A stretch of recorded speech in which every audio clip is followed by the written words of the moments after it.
години ме взето ми прати ваша ретроснимка. Иван Стоянов се казва, сега ще видим снимката. Това е с фенове, сте си. Това е в бившия Съветски съюз, да. Сещате се къде е това, верно? Бившия Съветски съюз, спомня тази снимка. Иван Стоянов, това е нашия озвучител. Как беше колата с български, нали се? Не мога. Разпознавате ли хората на снимката? Ето тук може да видите. Не, това е в България. Това е в България с две момичета от нашия балет. И самия...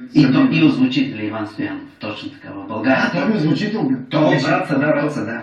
То пише за номер. Поздрави на Иван Поздрави на Стоянов. Иван и на момичетата от балета. 86-та година. Страхотно. Да. Много ретро снимки, много готино на Всъщност страшното се в А бяхме млади. 86-та кой етап от кариерата ви е? 86-та е вече за Мириса на море, според мен. Бяхме минали до вчера, Карстити и тук вече за Мириса на море. За което Коси ни разказа миналия петък.